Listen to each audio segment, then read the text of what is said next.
The selling of the Pentagon was from the suggestion of Richard Salant, who was the president of CBS at the time, and apparently he'd been to some briefings in Washington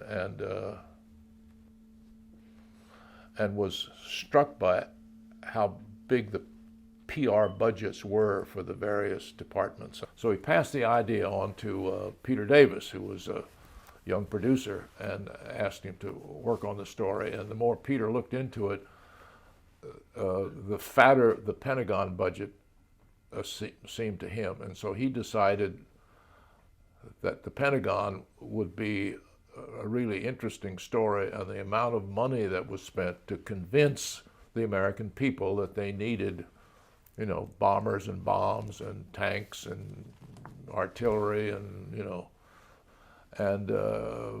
over the years, the Pentagon had used some familiar voices, actors, Walter Cronkite voicing over films warning about the dangers of communism and therefore the need for a robust defense.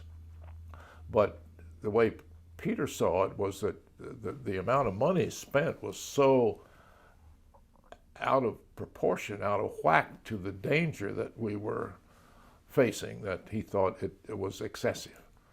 So he said, he came to me and said, would I do it? Would I be the reporter and the narrator? And I said, I'm not sure. I want to, because the documentaries at CBS at least, and I dare say at the other networks, consist of a producer doing 99% of the work with a well-known face and voice called in at the last minute to read what was written for him and maybe do one big interview. I said, Peter, I don't want to do that. I don't want to do that. So I need to know ahead of time what you're going to do with it. I mean, where are you going with it? And what would my role be other than to read? So he said, okay. And so he put together a fairly detailed script with the indications of where I would do the interviews and so forth. And so I looked at it, and I was very impressed. And I called him and said, okay, I'll do it, provided that I'm not just a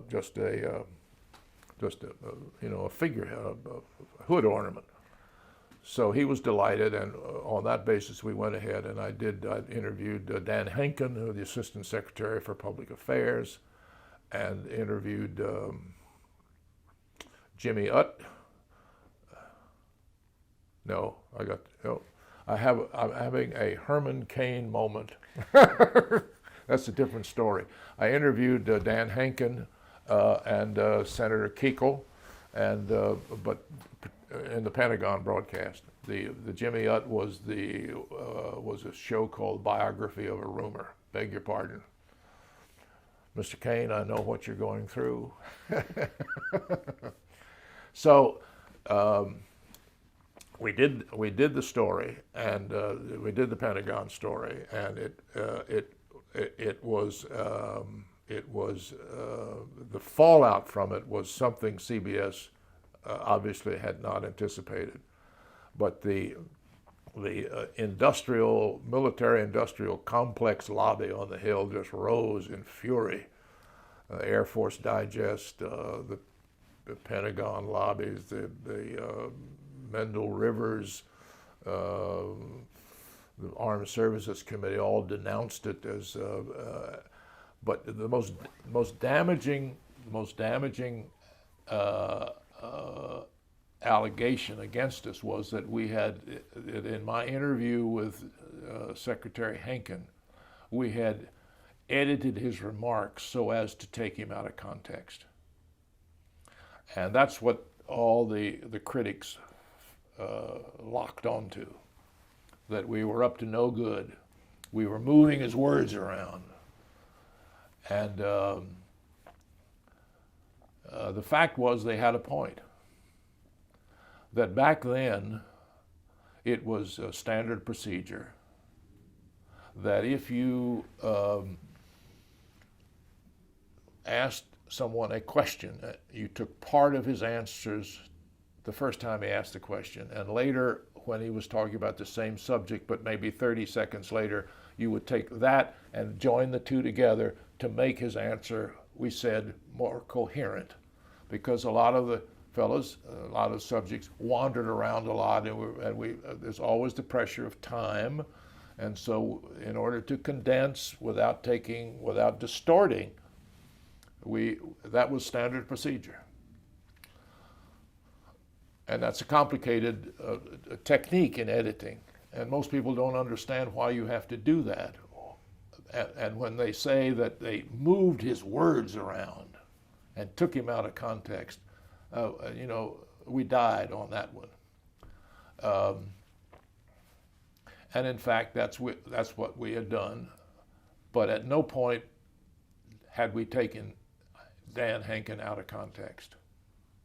I mean, we were true to what he was saying, but the technique was such that we were unable to defend it. So the subcommittee in the House, what was his name? He was from West Virginia. Demanded that we surrender the outtakes to prove how we had distorted Hanken's words, and Stanton refused. Frank Stanton, president of CBS, he refused. And what were his grounds for refusing? What were his grounds for refusing? The grounds were that outtakes are it's privilege. You know, we did a broadcast, and this is what you got, and what we used or didn't use is part of the journalistic process protected by the First Amendment. And so the subcommittee of House Interstate and Foreign Commerce prepared to cite Frank Stanton for contempt. That's a criminal offense. And it came out of subcommittee and came out of full committee and came out on the floor. And I'm having trouble remembering the name of the Harley Staggers, Congressman Staggers. Harley Staggers from West Virginia, former sheriff, and he was the chairman of the subcommittee, and he was just enraged at what we'd done. But he came out on the floor and lost. And the first time that anybody could remember where a full committee had had its recommendation for contempt rejected by the full House. And Harley Staggers got up and said, "Mr. Speaker, the networks are running the Congress." You know, it's just, God, it was the worst day in the history of democracy. I don't, even if the House had voted a contempt citation against Frank Stanton, the idea that the Nixon White House would have pursued that is, I think was beyond reasonable expectation. Anyway, I don't think it, but Frank was prepared to go to jail. Did you ever talk to him about it? Huh? Did you talk with him about this? No. I was taken off the story. They didn't. George Herman now became the reporter who was covering the subcommittee vote, the committee vote, the vote on. But I was I was in the gallery listening to all this, and I remember one of the Texas congressmen stood up, and usually when you finish your remarks, you say, "Mr. Speaker, may I have the unanimous consent to revise and extend my remarks," meaning that you can add things to the congressional record that you. So this congressman from Texas said, "Mr. Speaker, following the tradition of Roger Mudd, may I ask the unanimous consent to revise and extend my remarks?"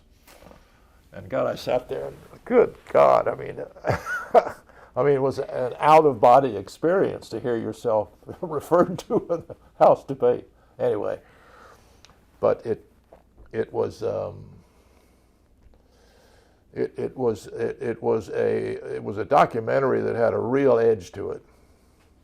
It was there was an editorial edge to it that not many of them had had before. So it was I don't want to say groundbreaking but it was something new in the way of producing documentaries, and it was a CBS report, which part of that tradition. It was CBS reports gave as much honor to CBS as the evening news did. I always thought that was Fred Friendly and the Murrow tradition. That's where that came from.